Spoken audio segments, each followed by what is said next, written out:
went as a delegate to the famous 1901 General Conference session. At that session, he was elected to the presidency of the Indiana Conference. But after serving just 2 years, in 1903, after an urgent call from the Southern African Union, Ira returned to that field as president of the Cape Conference. There, Ira, of course a widower, remarried to Eva Miller, née Perkins, who had been recently widowed. Ira became founding editor of the new Southern Africa church paper, The Sentinel, a role he filled for 20 years with Eva as assistant editor.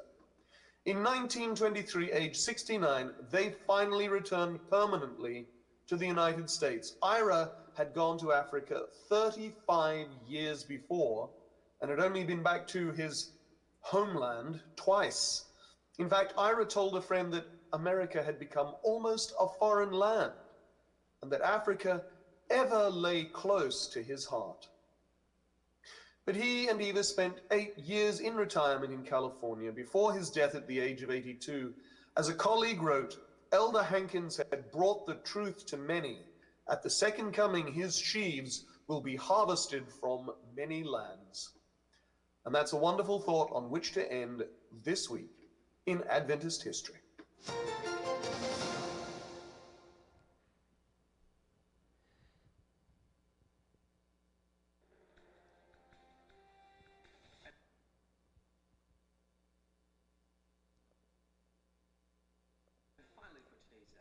There we go.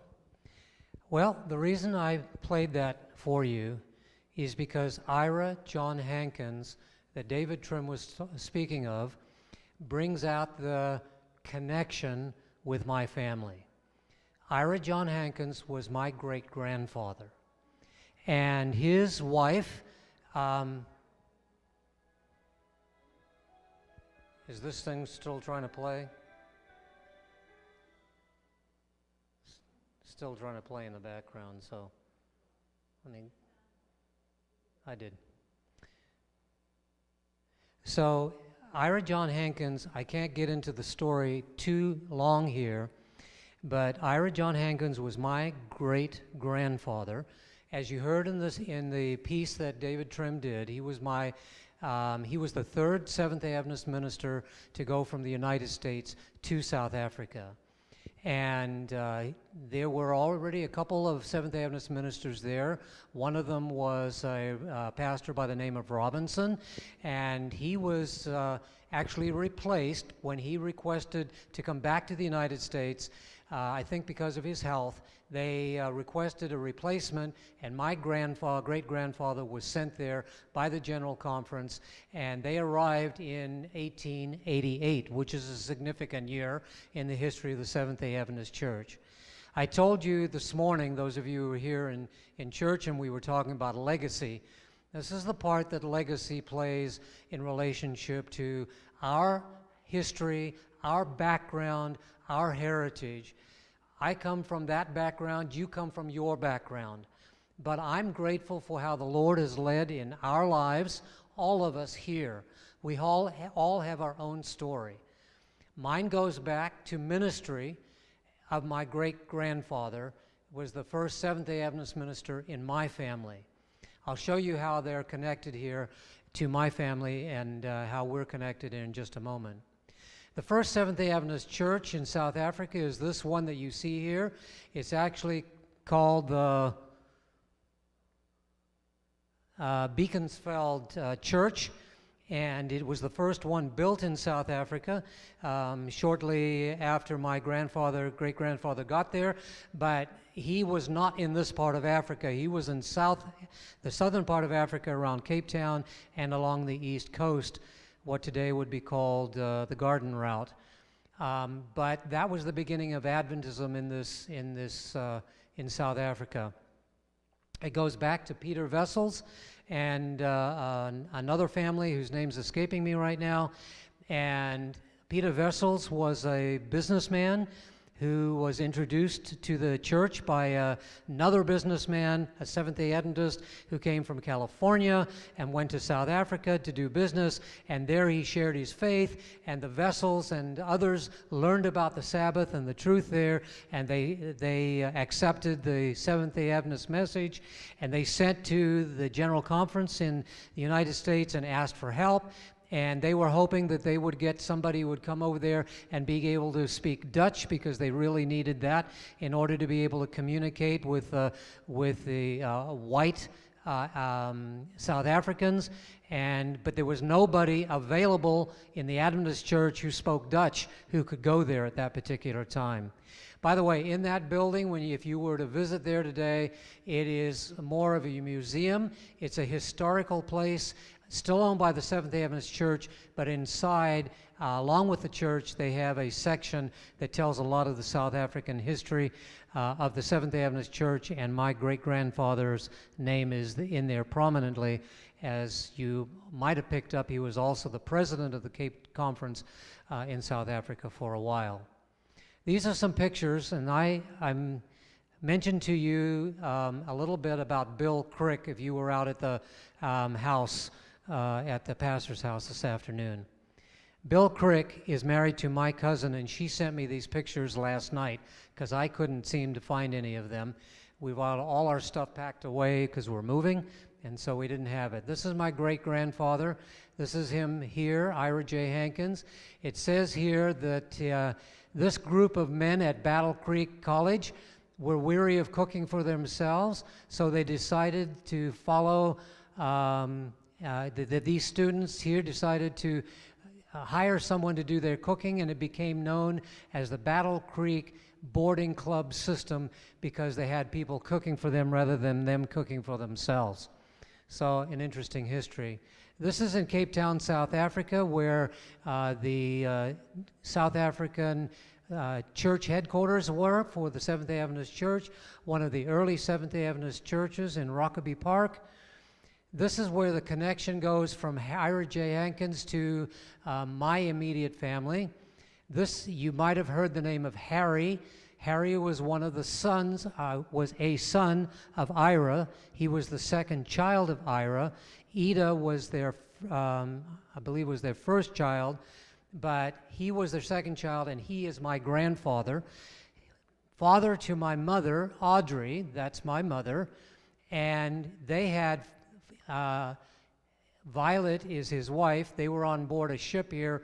I don't know if they were going from Africa or back to Africa, but he was a physician in Durban, South Africa, and my grandfather and grandmother had 5 children, of which my mother was one of them.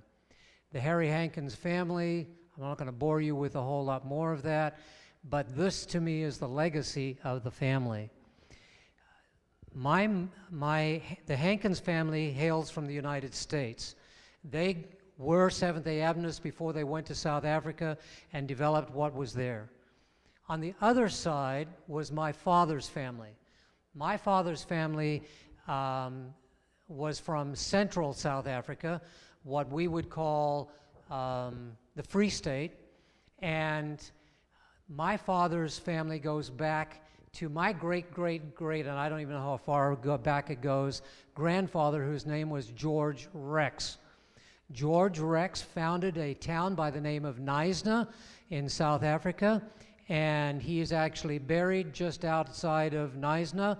And there's also another town not far from there called George, obvious who that was named after. And so that's part of my family. Now was a legend in my family that has more recently been debunked, that George Rex was actually the illegitimate son of King George III. But we don't have any evidence of that anymore, I'm afraid. And as a matter of fact, that's been lost. But this is his graveside in Knysna, South Africa. That's my father and my mother and our daughter, Kristen. My father's side of the family is the one that's connected to George Rex, and we kept the name of Alex in the family and with my daughter because we just decided to keep Alexander in the family a little bit, and that's the connection. I want to just tell you quickly, how the Lord brought this side of my family into the Seventh-day Adventist Church.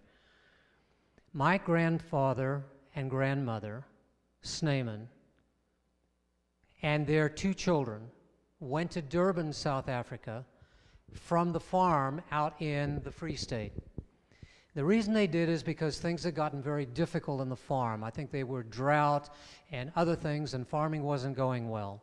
At one point, my grandfather, who didn't always do well with business, became an ostrich farmer. And ostriches were very popular at the time when he did that, because women in Europe and all wanted ostrich feathers for their hats. So it was a very lucrative business until the women decided they didn't want ostrich feathers in their hats anymore.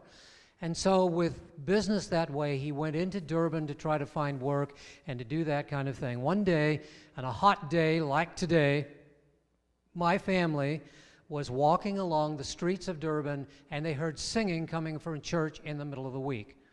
They were curious what it was about. They went into the church, and they found that the people were singing there. It turned out to be an evangelistic meeting, and the truths of the Seventh-day Adventist 3 Angels message were being shared. They listened to the message. They came back part of the time there, and but eventually, even after studying with the minister and the speaker there, who was part of that series, they didn't accept the message, and they went back out to the farm. The minister of that church, whose name I do not know, was a faithful Seventh-day Adventist minister. Faithful enough that he would get on a train from time to time, go out to the farm, which was hours away, visit with my grandparents, and try to convince them of the truth. Folks, he did that for 7 years. My grandfather never would accept the message. My grandmother had basically accepted it, but he hadn't accepted it. He hadn't accepted it, and they weren't baptized. I think they were going to church and some of that, but they had never been baptized. One day, the pastor came again to them by train, stayed with them there at the farm, and after talking to them for a while, very discouraged, he left. My Aunt Rhoda, my father's sister, was sitting on the porch when when the minister walked outside. As he went, he muttered under his breath, he said, almost persuaded, almost persuaded. That was the last time that Seventh-day Adventist minister went to visit my grandparents, because he died shortly after that.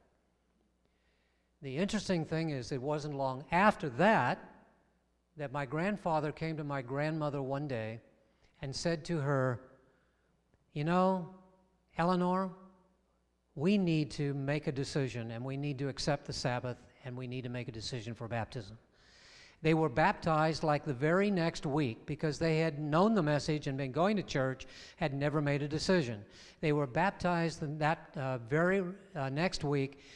And the following week, my grandfather went to visit a neighboring farmer.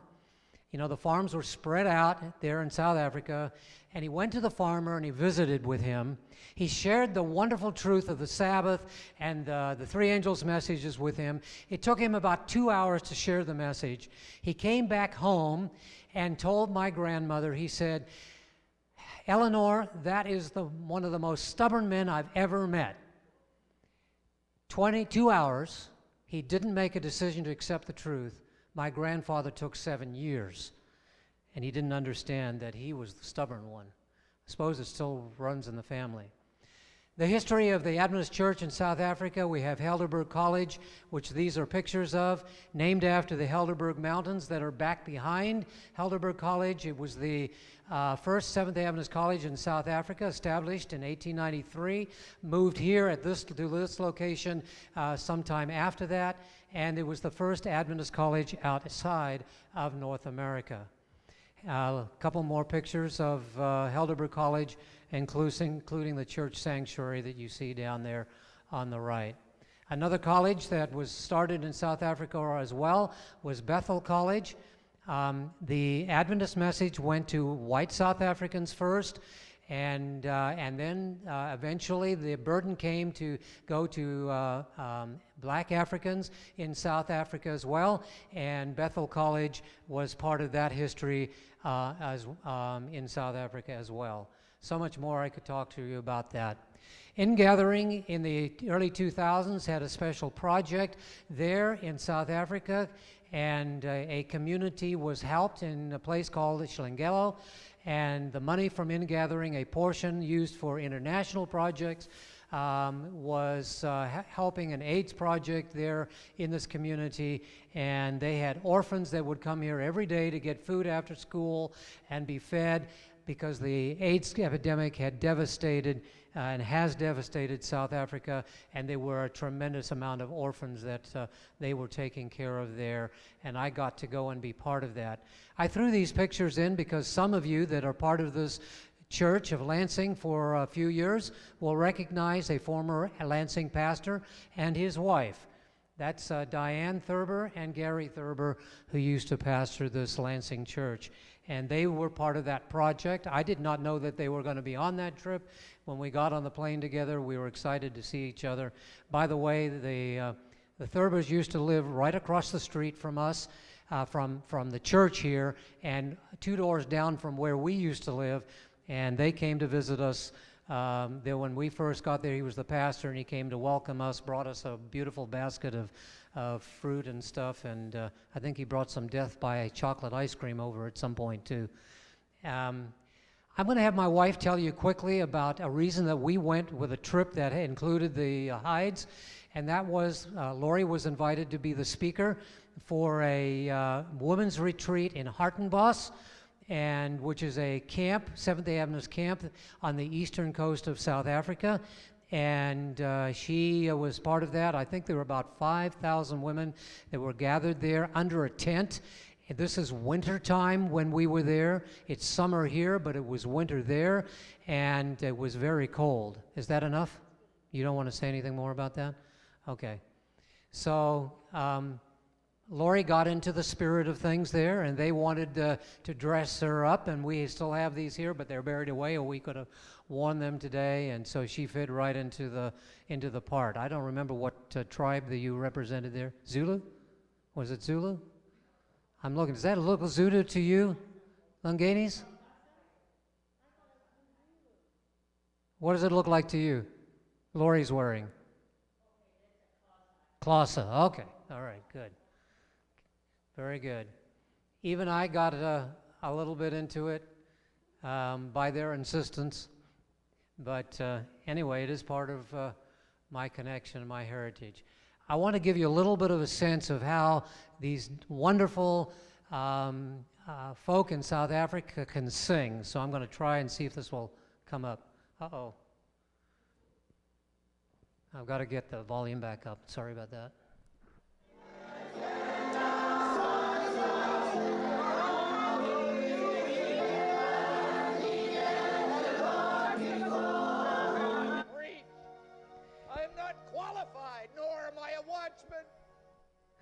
That's the other one still playing in the background.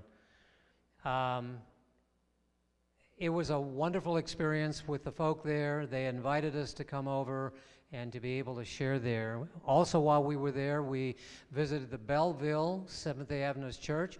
It is spelled correctly. It's not the same as the Belleville in Michigan, but it is ironic that I pastored the Belleville, Michigan Seventh-day Adventist Church, and we were invited there. Lori came, and I think you spoke there for Sabbath, and the pastor and her husband were part of the group that were over in the Hartenbos meetings, and when we got back to Cape Town, they asked us to come and visit with them in their congregation there. Here's Joy and Elwyn visiting with the pastor and her husband, and us as well, being able to join with them. We just wanted to share a little bit of some of the background of how we've been able to be blessed by serving the Lord and working for the Lord. It just shows that as God has led in the past, He will continue to lead. Legacy is so important. I'm grateful for the background that I have, but I'm also grateful for the background that you have. If you were a convert to Adventism and to the three angels' messages, that is the beginning of the rest of your journey and the rest of the journey for your family and the legacy that you will leave. But it all goes back to Jesus on the cross and what he's done for us. That's all I have to share with you today. We thank you for coming out today. God bless you and the Lansing family and all the rest of our family scattered across Michigan. I'd like to invite you to stand and we'll have our closing prayer.